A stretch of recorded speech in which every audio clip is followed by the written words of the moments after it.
Good morning, and welcome to this session sponsored by the Cal Assessment Network. My name is Katie Destin. I'm the chair of CAN. CAN is a community of practice for all UC staff who are interested in assessment. Recent topics have included a discussion about the Employee Morale Survey, a session about the assessment tool called Retrospectives, and a presentation about the student data available on the Our Berkeley website. To view the materials from all previous sessions, you can visit the CAN B Drive folder. I'll put the link in the chat in a moment. As a reminder, this session is being recorded so that those who could not join us live can review the event later. I'd like to take a moment to remind you of the next CAN session coming up on Friday, June 5th at 10 a.m. It will be a Cal Answers demo with 3 members of the Cal planning team: Alfred Alipio-Jackson, Jenny Sue, and Anna Meister. You'll be able to see a demo of the new Cal Answers reports with the UC Path data and all the most recent releases. More information will be sent to the CAN listserv in a few days.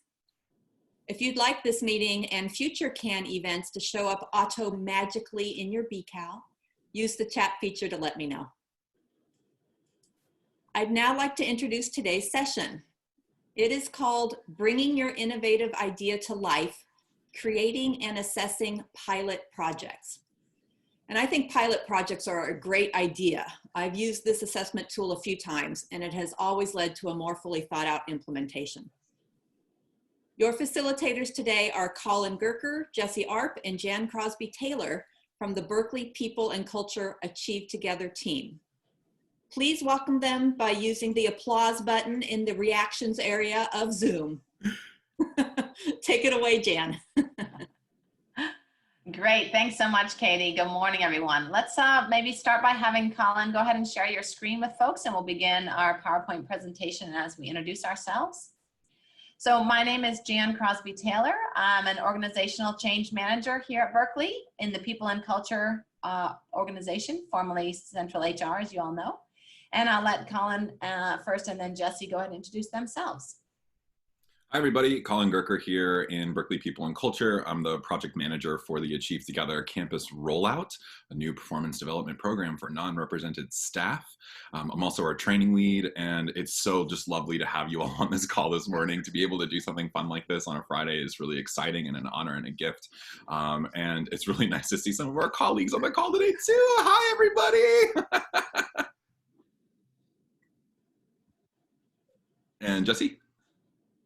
Hi, everybody. I'm Jesse Yarp. I'm also in People and Culture. Generally speaking, I am the jack of all trades when it comes to metrics and analytics. And I was brought on board for the Achieve program to do the assessment aspect of it. That's Okay, it. so I'll go ahead and wait for Colin to share the presentation with us. It's giving me your screen share is paused. I've never seen this before. One moment, please, y'all.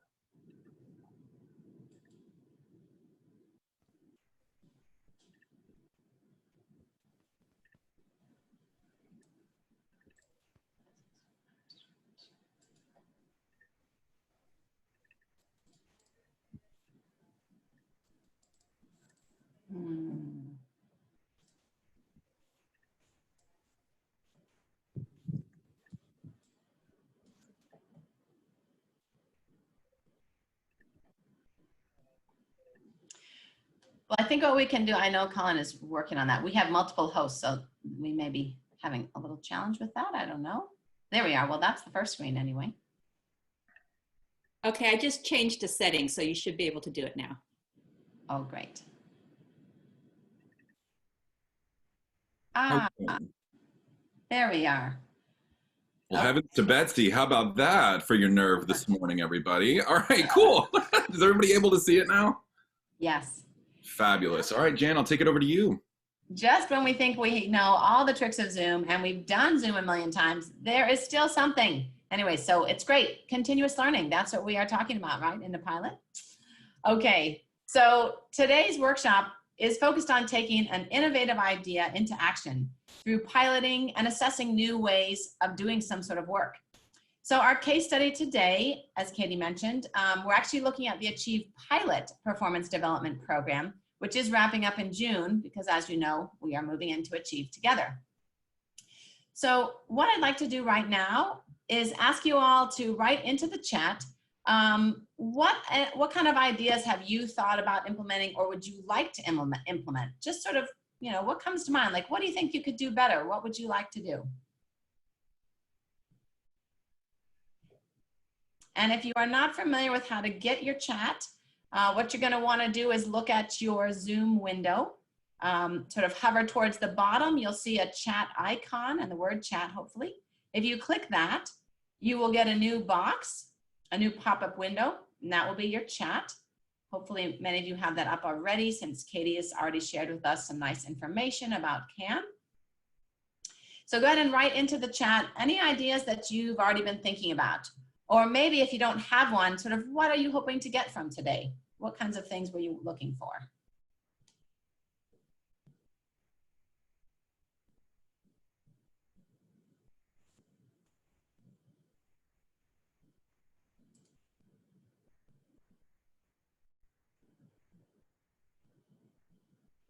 All right, your thoughts are starting to come in. That's great.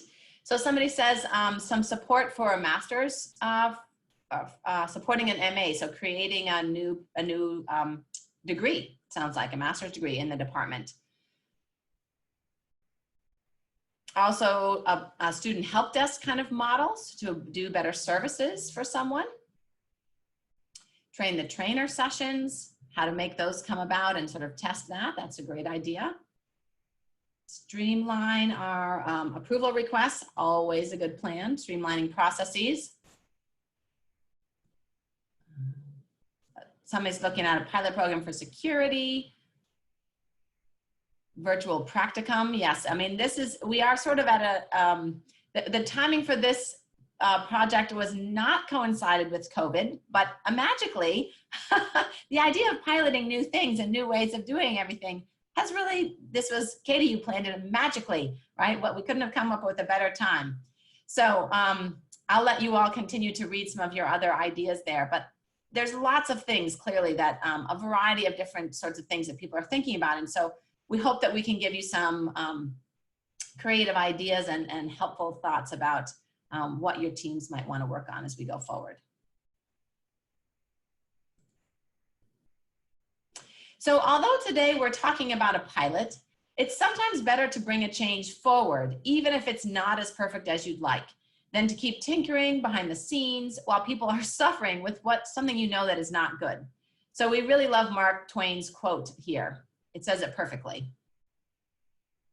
With that said, there are times you're going to want to use a pilot. So how does a pilot fit into this idea? So let's start, we're going to start today by looking at some terms that we're going to be using.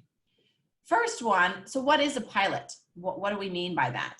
A pilot allows you to try out an innovation or a change with a limited number of stakeholders to see how they will respond and what will be needed to change, to support that change. The pilot can help you determine the viability of an idea. A pilot also allows the organization to manage the risk of the innovation and identify what challenges or concerns there might be prior to a full-scale rollout. And this would make us think that a pilot is always a good thing. Katie said she often does them, and that's wonderful, and often it is. But there are times when moving only some stakeholders is not an option. UC Path comes to mind for me as the change manager there, and that all stakeholders must engage at once. So absolutely, a pilot is great, but there are times when we can't do it. So now let's look at a couple other terms that we want to define. Colin and Jesse will help us with that.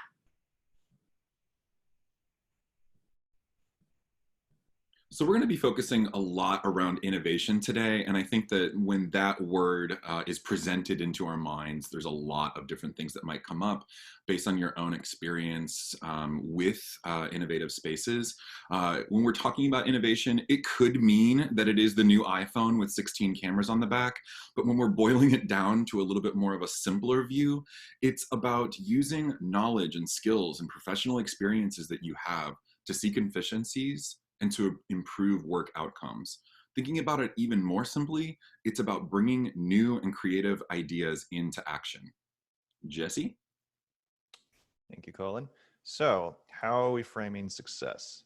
So, to me, success is a very nebulous term. So, at the very base level, did this pilot or program or initiative, did it do what we wanted it to do?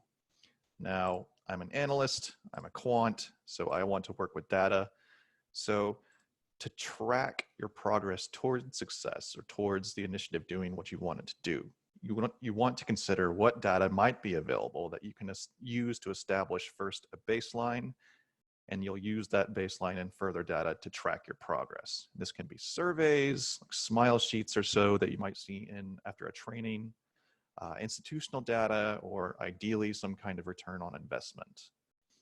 Also, ideally, these measures will be as closely aligned with the stated goals or missions of the program as possible. You may not have the perfect data sets or measurements, but any form of success tracking is better than none.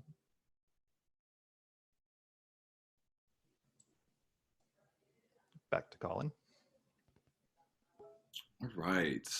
So a little bit of an overview of today's session. First, by saying that great workplaces have great growth mindset cultures. And what that means is that we're always looking for ways to come up with new ways to do things better, but to also learn in that process.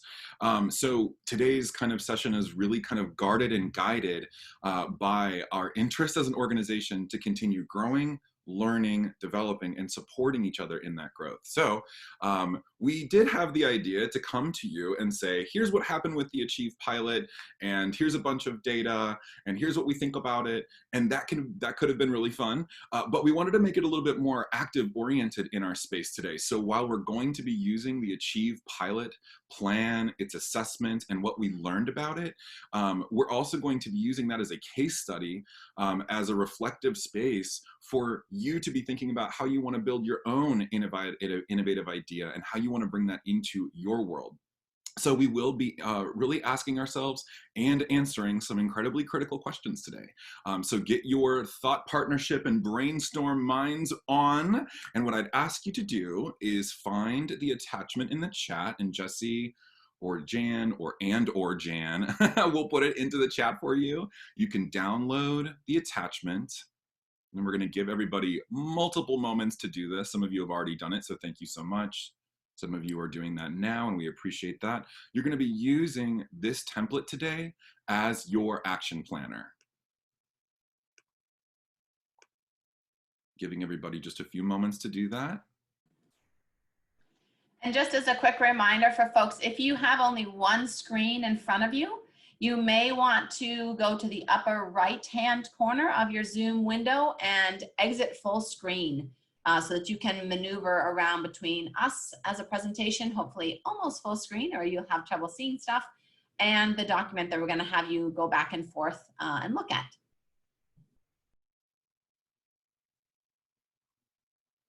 Okay, everybody, great work. So we're going to be revisiting this template, this action planner, a few times during our conversation today.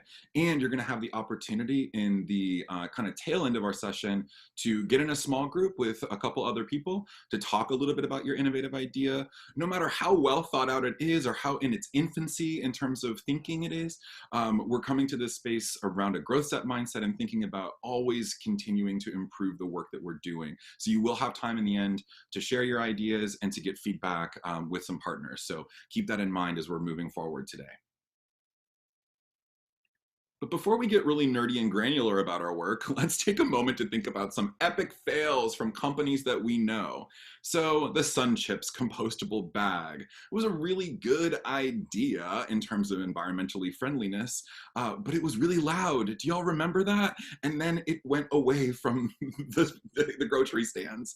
Think about New Coke, Pepsi Crystal, green or purple Heinz ketchup from the 90s. These were all major facepalm moments from really powerful companies that might have had really well-resourced pilot projects with focus groups and a lot of money behind it.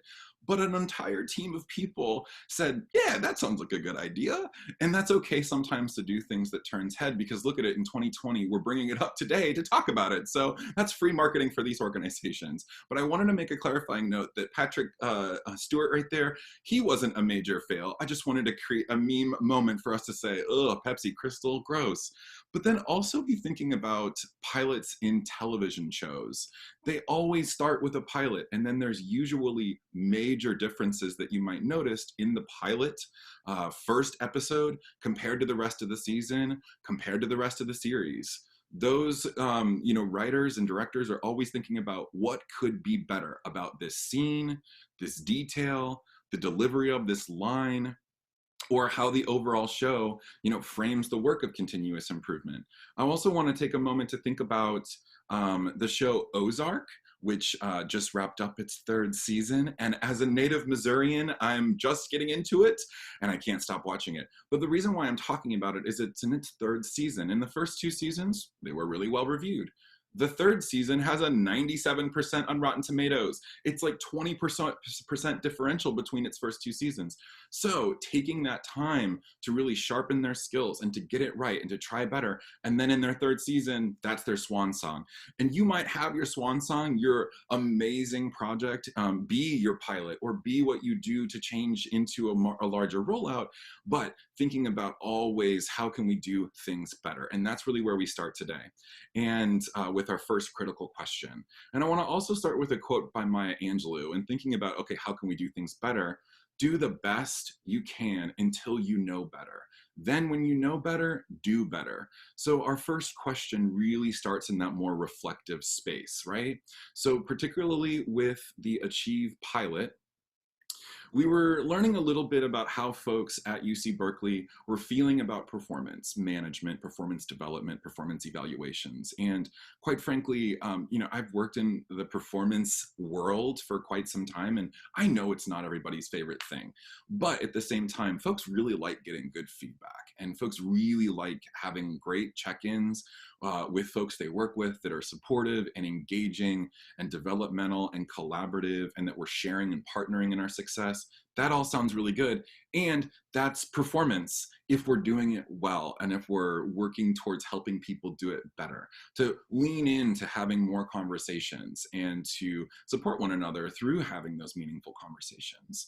So I wanted to share a little bit about some of the more technical definitions around performance management. So we have some of that kind of nerdy context as we start to dive a little bit deeper into our case study today. So when we're talking about performance management, it's really around organizational operational standards, structures, processes, and documentation for ongoing work planning, alignment of individual, team, and organizational priorities. It's an opportunity to reward high performance and coach for ongoing development for underperformance, for folks who need a little bit more support. So I mentioned a little bit about, we were hearing some feedback about what folks thought about performance at UC Berkeley, and it's actually not that different from some of the issues that came up with other organizations, and we're going to get to that in a few moments. But from our own people, our own user experience, the feedback that we were getting was coming through emails that come through the AVC's inbox. It was also coming through focus groups and assessment and engagement survey results. So we were able to really start to paint our picture with learning some of the kind of mindsets and skill gaps and pinch points that folks were feeling around performance. And that was that the process itself was a little bit disjointed from day-to-day work. Thinking about the one that we're sunsetting here, it's a one-time-a-year performance evaluation. So a little bit event-driven, and thinking about this seems a little bit disjointed from our adaptability and agility when thinking about talking about our work and calibrating our expectations. But also that we've learned that the evaluations were administratively burdensome. So there was a lot of change around what was required to be submitted around performance at UC Berkeley over a long range of time. At one point, there was a set of 11 competencies that needed to be reviewed. And then we kind of took a hard right and focused really around goal setting with some pinch points around the online tool functionality. So we needed to really look into that to make it a little bit more simple, but also that we're not creating a space and process that felt administratively burdensome, that folks felt, oh, okay, I know what to do here and I can feel effective in this space. And then also we learned that 46% of our employees were only talking about performance once a year. So that there's a couple things here. That also means that a huge component of our organization is talking about performance a lot more than that. But to notice that almost half, there's an opportunity and a gap there. We also learned that folks were feeling that goals were inflexible, goals being hardwired to 365 days per year. It's not necessarily how everybody's work is arranged. Some folks have goals that last for 2 years. Some folks have goals that last for a day. So we want to make sure that we're creating a little bit of space in between that for learning about folks' preferences around goal flexibility. And that we needed more opportunity for engagement, developing and coaching and support. So building a coaching culture and building coaching skills. We also learned what other organizations were doing around performance. So before we started to say, what do we want to do about what we were learning and identifying our case for change and noticing there's a problem here, noticing we have to do something about it, we looked around for other organizations. And particularly in the UC Irvine decided to sunset their year-end evaluations and move into a different approach that included more performance conversations. So we had a partner university down the road there that was a great first step, but also to notice that in the nonprofit and for-profit world, 90% of organizations are revising how they do performance at this moment. And it includes getting rid of year-end evaluations and bringing more ongoing frequent check-in conversations into our space. It also includes humanizing performance with an emphasis on meaningful conversations, coaching, feedback, appreciation. And what we also found is that organizations were testing out new approaches through piloting before they would set the gear shift way up and build a new thing without testing out how it was going. So we took all that into consideration and started to build out our plan for what we could do better. And that really takes us to our first opportunity for you all to start doing some reflection in that space as well. So if you would please take a moment and bring up that handout that we shared with you earlier, your action planner to bring your innovative idea into life. So what I ask you to do is start jotting down your idea. If you're still working on thinking of a project, start by asking yourself, what could you do better in your space and your work, maybe your team, maybe your organization, if you're a leader? And start jotting down your responses to question 1. And in this question, you're really asking and reflecting on, what could you do better? What can we do better as a team? And then to be kind of going through your thoughts around, well, why is this need change? Why is this change needed? What are the risks if we do or do not change? What does a better user experience look like? And thinking about what are other groups doing out there? What are some of the best practices? What do we know right now about those better practices? And I put better practices because we say best practices, but it's like, well, what is the best? It's like, we know some better ones out there. So start thinking about what are those better ways of working. And we're going to take a few moments for you all to do that reflection, about 3 minutes. So keep yourselves on mute here and take that time to start reflecting and answering the section for question 1.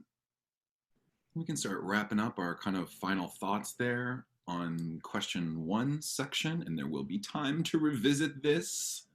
We're going to be continuing to kind of build out our plans. And with that, I'm going to be passing it over to Jan, who's going to be talking about the next critical question. Thanks, Colin. So now we want to ask, what is the strategy for bringing our innovation ideas to life? So we have a great idea. What are we going to do with that? So the Berkeley People and Culture team decided to bring interested parties into a working group to help create this new performance program. And this group would help us to define the program, to ideate about some possibilities and what the improvements might need to be or what they could look like, to create the prototype, and then to test the ideas of that prototype, i.e. creating a pilot. And so the working group reviewed best practices, industry standards around performance management, as Colin had mentioned. We looked at reports from the Ombuds office because, of course, challenges around performance often land there, and it's a great source for this particular content. And then we also looked at the UC employee survey information. That's, for example, where we got the number that Colin referred to as 46% of our employees only talked about performance once a year. So we gathered some real data to make some decisions, and we brought together organizational development experts to help move through the process, as well as our subject matter experts in people and culture to help design the new approach to performance. And so what did we want to design? What did we come up with as sort of the design for our pilot? Well, we wanted to make sure that we trained managers and supervisors on coaching skills, as this would be the backbone of the new performance program, really a culture shift in how managers and supervisors engage with each other. And in the coaching culture is where we were headed. We also implemented the 3 check-in conversations that included guided questions, and also looked at not only performance, but also managers' support of employees. How can managers support their employees to be able to be exceptional or stand out? Doing away with the year-end performance evaluation seemed like something that was definitely something we wanted to do. And then to design performance indicators that would be transparent, so everyone would be very clear about what they were, and that they related to the employees' job duties, to employees' goals, to collaboration at work, and also innovations. So a much wider scope than we had most recently had around goals only. And to create a new flexible framework for goal setting, as Colin was describing. So we decided that would be an important feature. We also knew that there would have to be some sort of new way of determining and looking at assessment. In other words, sort of related to the end of year, how would we move from the 3 conversations to whatever we needed to do in an annual assessment cycle. And then finally, to be building a new online check-in documentation tool, an easy to use the user experience aspect, that we wanted a way and needed a way to capture things, but we wanted it to be simple and something that people would easily complete. So people and culture offered the opportunity to departments to be part of this pilot for the new performance program. And 6 departments volunteered, including people and culture. So it was an interesting case in that we had people and culture being the group that was doing the pilot, sort of organizing and running, but we were also partaking in it. And there was definitely goods and bads about that. So we won't go into that much here, but something to consider, right? It's like any kind of research, you're in it as well as being outside of it. All right. One thing I wanted to mention, Jan, also, this sample size, and when we're talking about our pilot, I think we forgot to mention this, 1,000 non-represented staff in the sample group. So we're not talking about just a few folks here. 6 really different units: law school, Haas, IS&T, UDAR, Chem, and Berkeley People and Culture. So getting a really great opportunity to learn from different spaces as well. Great point, Colin. And yeah, so that 1,000 represents almost 20% of our total non-represented employees. So yeah, that's a really great point, Colin, on how many people were included, even though it was a pilot. And that number will vary, right, depending on what you're doing. Okay, so now we're moving quickly on to our next question. So again, we're having you go to your Word document that you've downloaded called Bringing Your Innovative Ideas to Life. And we're now looking at question number 2. So what's your strategy to bring your idea to life? So think about these things. What needs to change, right? What is it that you're actually hoping to affect? Who will be your sponsor? The person who sort of has the authority to lead and move it forward. But then also, who is going to be needed to support it and to make it effective? Sometimes that is not necessarily from the top down. I think that's an important thing to think about. You do want sort of a leadership sponsor, but how do you also engage other people? There are what we call in the change world, they're not called movers and shakers, but they kind of are influencers. People who don't necessarily have influence from an authority and hierarchy perspective, but have a great influence on your success. And so thinking about those kinds of folks. What resources are you going to need? Who will be involved in the planning and execution? Those could be same or different people. And who will be affected by the change directly or indirectly? So let's go ahead. I'm going to give you again our 3-minute time to look at question number 2 and write your ideas down there. Okay, so let's go ahead and move forward. So we just talked about strategy, sort of thinking about the kinds of things going forward, what you think, and how you will create this project or pilot. But the other thing that you want to think about is some ideas of what is your success going to look like. And we're going to talk about a couple aspects of it. But first, so in a pilot, we want to embrace the good, the bad, the ugly. These are opportunities for improvement. And we need to set some goals for what we think success will look like. In the end, that could be very different, but having some sort of road to go down, at least to begin, and sort of imagine what we are hoping for in the future is really helpful, because then you have something to benchmark against. It could be completely 180 degrees different, or it could be really close. Either doesn't matter, but you want to have some way to sort of, go down a somewhat defined path. So specifically for this project, we believe that success would include embracing a coaching culture and having a well-received growing as a coach class, because the class was sort of the first step in making that cultural change and embracing coaching on campus. We also knew that we wanted better engagement between employees and their supervisors by participating in the check-in questions and feeling that there was a new way of working between those two parties. We also want to make sure that the online check-in documentation tool that we used was easy to use, right? Clear, didn't need a lot of explanations. Also some role clarity around developing and managing performance. In the past, it was very much expected that managers or supervisors were sort of running the process, which is true, and so, sort of the ultimate responsibility. But for example, emails often went out to managers about doing performance. And we made sure that our managers were hopefully had materials they need. But one of the things that we really wanted to change in this, again, it's an attitudinal change, but that we wanted it to be a much more participatory process, that our employees would equally know that I know what I know what the achievement criteria looks like, right? And where to find it. And that on our website, we would have, information for both managers and employees to see essentially the same ideas about, why do we do performance, all those kinds of things. So that is what we mean by role clarity and sort of developing and changing the attitudes around both managers and employees coming to performance as sort of relatively equal partners, if you will. But it was also, so that's sort of like the ideation of what our success looked like. But it was also important for us to think about the success of the process. What would we allow the process to be as we move through the pilot? And so for us, this included creating a space for challenge, for grappling with ideas, for dissent, discussion, and opportunities for continuous improvement often came out of that. There were a number of times where we would come into a meeting thinking, yep, we're moving down the particular path. We had actually talked to many of the participants sort of beforehand, sort of how you doing, to help guide the process. Then we'd come into a room together and honestly come up with quite a different and really probably better idea. So it's really interesting how we allowed for that. And I think that was a really important piece. So not only the envision of what will be success at the end of your pilot, what might that look like, but what does it mean to be successful in the process, right? So that's just as important.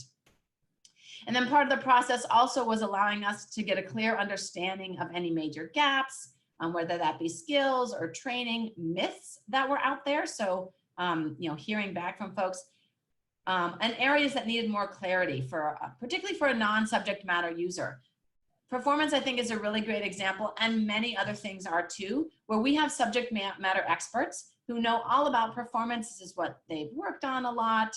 They sort of know why we do performance. I mean, it's often an HR sort of person, but yet we are asking everyone who's not in HR, as well as people who are, but people who are outside of that realm to utilize this tool. So we really need to make sure, I mean, this is one of the things that I'm very conscientious about as a change person, is that the inside baseball is great for the people who are inside baseball, but it's not that great for those of us who casually watch baseball, right? I don't know what it means to be whatever. We could take that as sports analogy as far as we like. I don't really love baseball, so I'm not that good at that sports analogy. Anyway, so that was a really important piece. And then, so that's the defining of success, looking at the defining of the process. But now let's talk about how do we measure that? And that's Jesse's way. All right, thank you, Jan.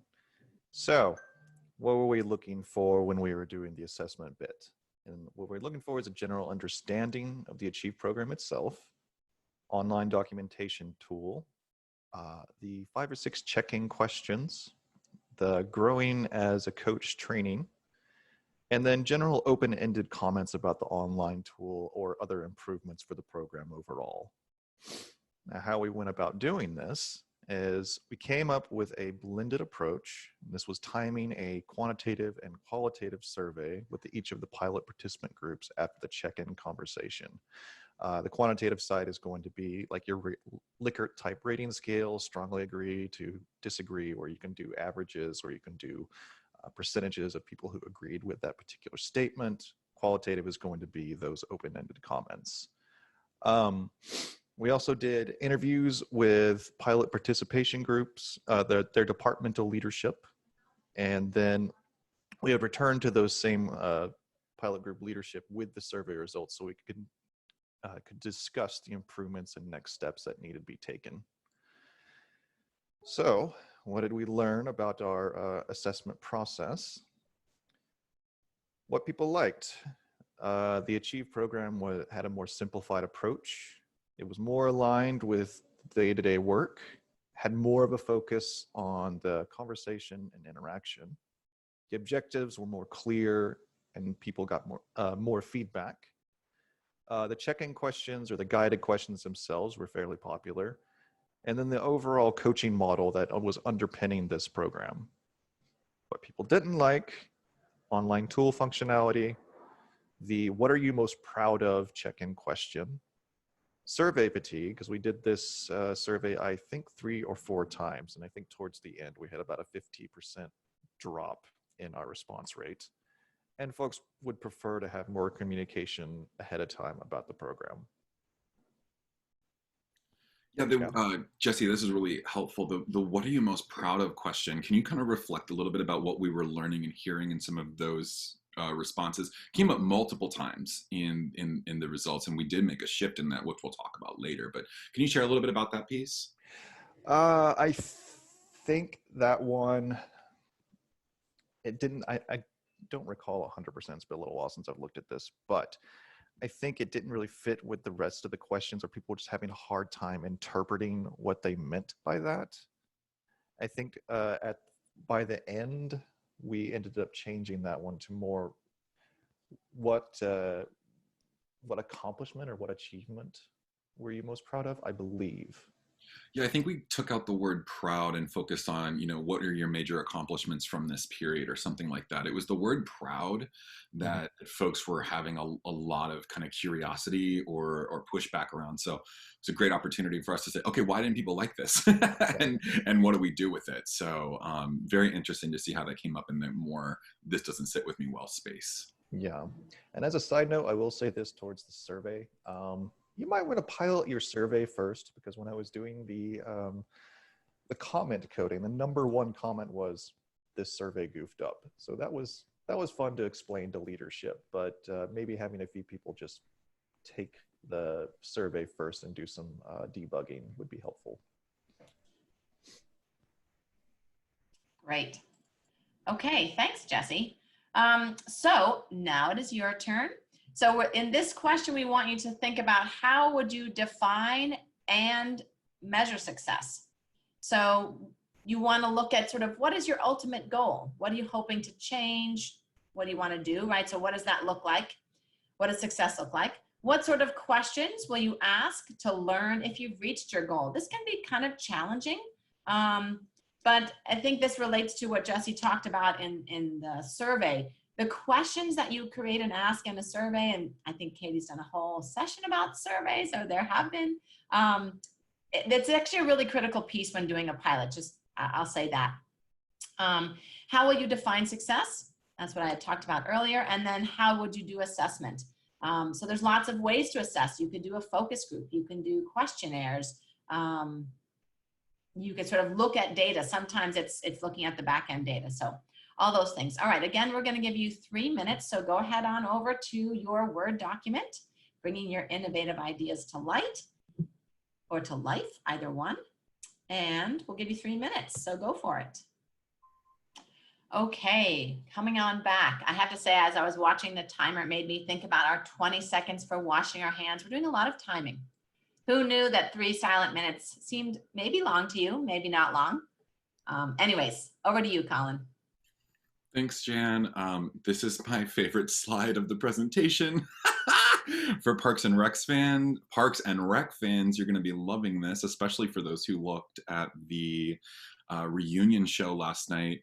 But now we're getting into our space talking about continuous improvement. And for folks who watch Parks and Rec, they know Amy Poehler's character, Leslie Knope, has a binder for all projects related to things that can be better. And this actually comes from their pilot episode, and it's my favorite quote from the series. She's just come out of a town hall where people are screaming at her about ways to make the city better. And her quote is, "So what I hear when I'm being yelled at is people caring loudly at me." And I think that's a really nice mantra, right? And thinking about how we can have resilience and fortitude, really, to do the great work that we do, because sometimes things get challenging, right? But doing something innovative is a labor of love, that fortitude and resilience. We really believe in doing this work in people and culture, and to make our performance process better. And we really did look forward to learning ways that we could do better and make the overall experience more effective and favorable for folks. With takeaways from our assessment analysis, we came away with a lot of wins that we were really excited about, but also many, many, many opportunities for improvement. And another wonderful meme making its presence known today, one of my favorites, Morpheus, Lawrence Fishburne, y'all. Cowboy Curtis, what if I told you your feedback could determine our future? And I think that that's really kind of the way that we look at this, particularly in this pilot project, but really everything that we do in our space. And we learned some really great recommendations for improvement from the participants themselves through reviewing survey analysis, from reviewing emails that came in and talking to passersby on the street who are going through that and sharing and connecting and engaging. But folks were really looking for more guidance around the actual check-in conversation flow. So what am I supposed to put in the online form, and what am I supposed to talk about, and when do I do that, and what am I supposed to prepare for, and how do I engage during, and how am I supposed to follow up after? So we were also hearing feedback around having more tools, resources, and training around performance management. One thing I'll share with you is that the Growing as a Coach class has a 98% success rate in being able to take your learning there and practically apply it back into your team. That's a really high mark for a training. So great work to the designers and facilitators, Annette Dishler and Ying Hua. But one of the things that we had a miss on was we didn't have a robust, specific to performance management, performance development training. Coaching skills is about relationships and conversations and framing the way that you supervise and coach and connect and engage and develop and support. Sometimes performance management training needs to be a little bit more technical and about the program itself, and a little bit about what are the guardrails and processes and directives and things I need to know to do this effectively. So we got really great feedback to beef up our resources and training options. And we're going to talk a little bit about what that looks like in today's day and age. But we also learned that we needed to provide a little bit more clarity around how these 3 check-ins roll up into one overall performance appraisal. And I think that's a really great question, right? Because we have a PPSM policy by the University of California system that says you have to have a performance appraisal program. And the way that we, needed to learn was how are we communicating how these 3 check-ins roll up into one appraisal, and how instead they are not separate evaluations 3 times a year. So we learned a lot around people's experience and learning about what is this and how am I framing it and how does it go into an overall evaluation. We also learned feedback from our pilot leaders. So the 6 pilot groups had leadership identified as part of the working design and engagement team with the pilot project. And we got feedback from them that we needed to really rework the questions. And that also came through some of the survey analysis as well.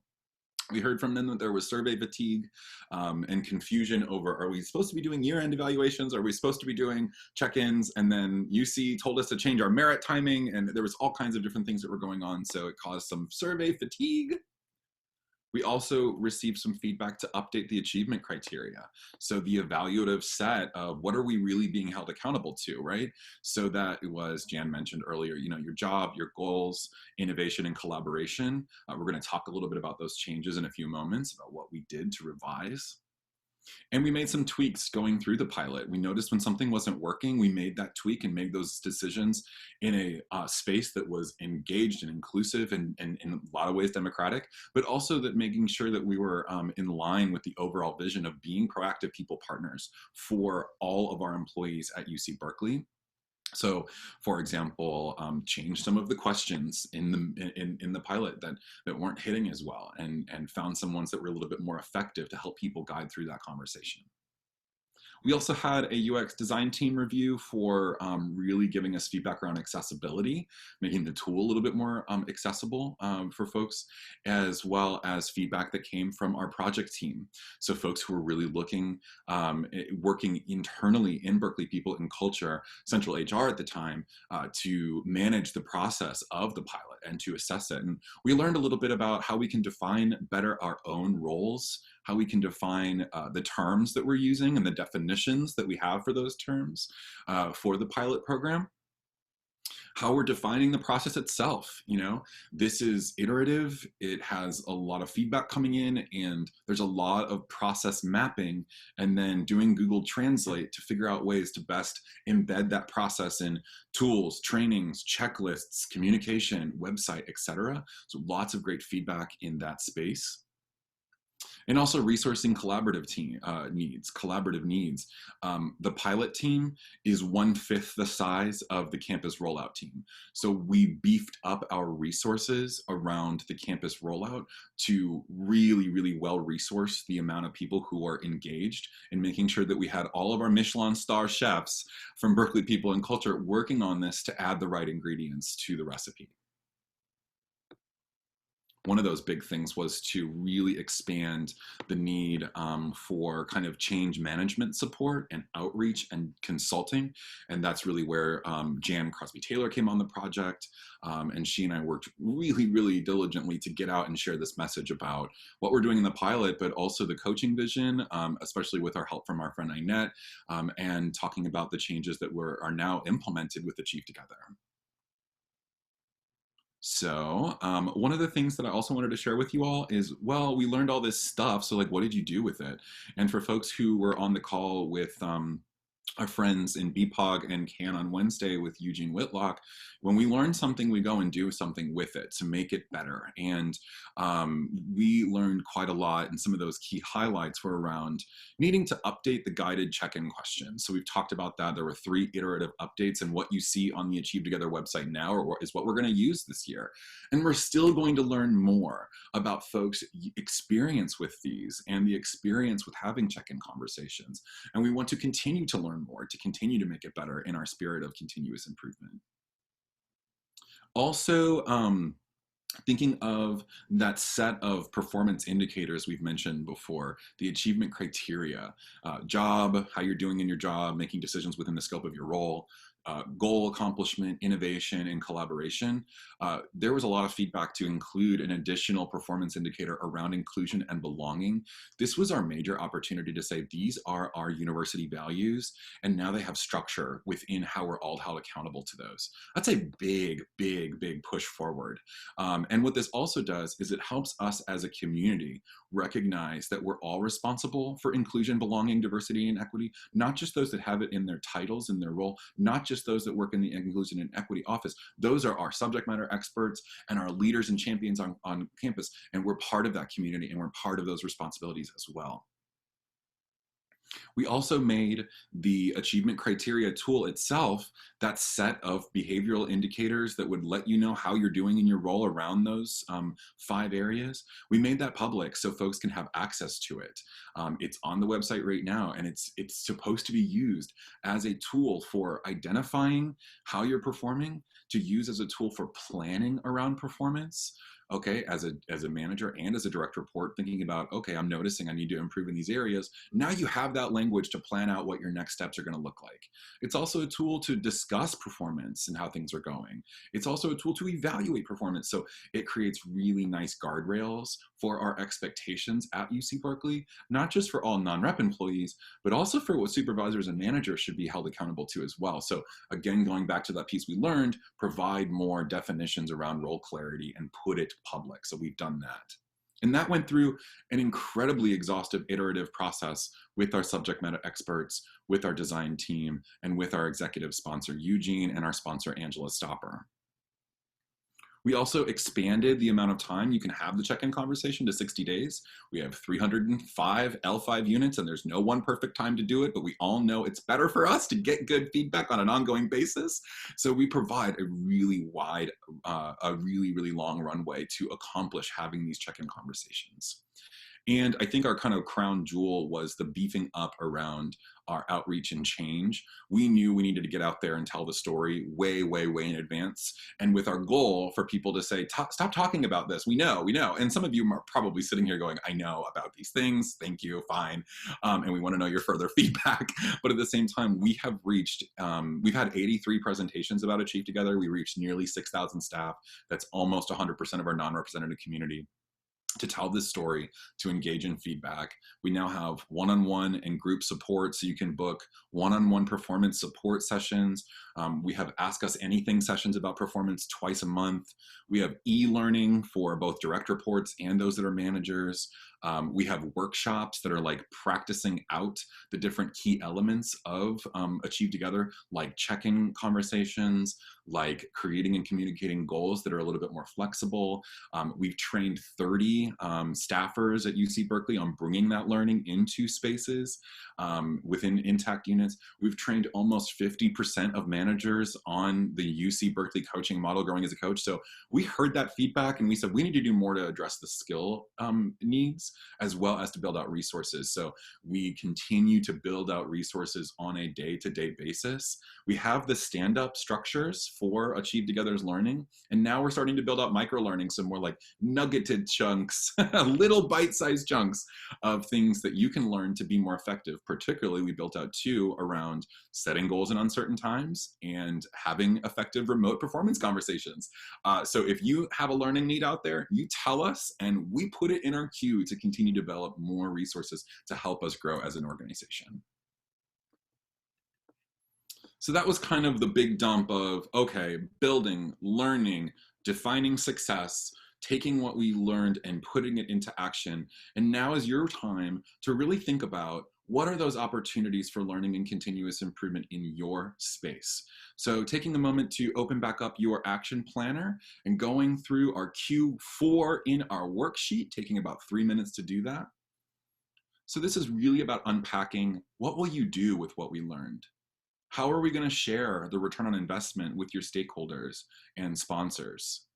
And that's what I'm working on now to share that up with our sponsors.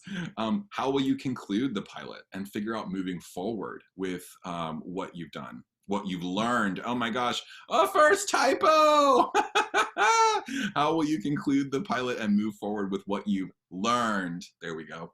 What will you do to operationalize improvements? So let's take 3 minutes and start writing out. This is a little bit more of a dense time, a little bit more of a forecasting opportunity here. So let's get creative, folks, and have our quiet time in reflection. Starting 3 minutes right now.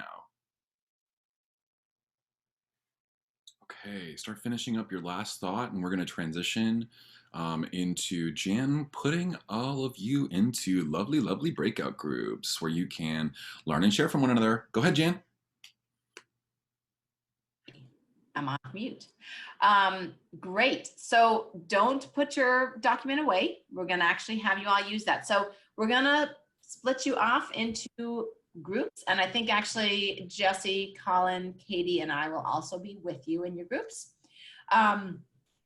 Some of you will have ideas, some of you will not. So we're going to give you 15 minutes. The idea is that it's a few minutes for each person to talk, but if somebody is in the group and says, you know, I just don't have an idea, that's okay too. You can be the reflector and sort of reflect back on people's thoughts. And one of the ideas in sort of sharing and bringing your idea to light and sharing it with others is so that others can say, hey, what about this? Because it's amazing, I'm sure you know this, but the perspective of someone who we think is even very similar to us can really bring us a different perspective and something we didn't think of because we're sort of in the weeds with it. So Katie is going to be my co-pilot here.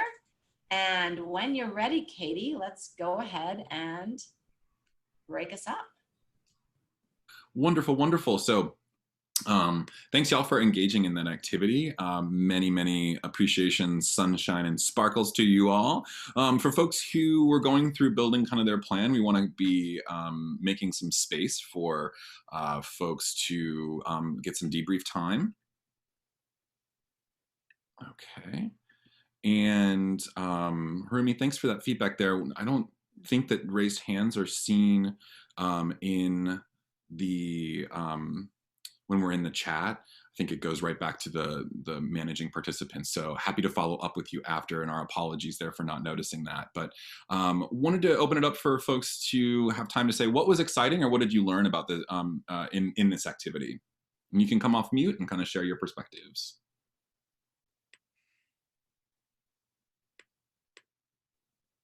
I'll go first. My name is Donna Seward. Hi, Donna. Thank you. And I was in, I happened to get a charge from the breakout room as an activity. I think it's a lot of fun. And so I was on with Avi and Jan, and I had my sketch of my ideas based on the Word document. And they were very supportive and had great questions to make me think about what else might I add in. Who is the timing right? Who's the sponsors? I'm with the Natural Reserve system-wide, 41 reserve tracts of land in the state of California for research and instruction, and the public service, as in classrooms going out to these natural reserves. So my idea is based around gathering folks who are already doing parts of the fundraising and also getting the word out and telling our story. So both Jan and Avi were very helpful in helping me see it wasn't just an exercise for me, it's something I could actually pull off and design as a short-term module, to not to build it too big, but to actually orchestrate folks and things that are already happening. So I've gotten so much from the session. Thank you very much. Thanks, Donna. Really appreciate that. And best of luck to you in doing that incredibly exciting work. Anything else that was exciting or that you learned while you were doing this activity?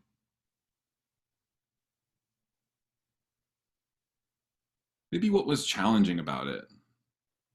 Lisa's got her hand up. Liza, sorry, Liza. Sorry, Liza, I what didn't was want to challenging? talk over anything. So I think the challenging thing for me is, you know, like I was in a little room with Pam. Thank you, Pam, so much for your feedback.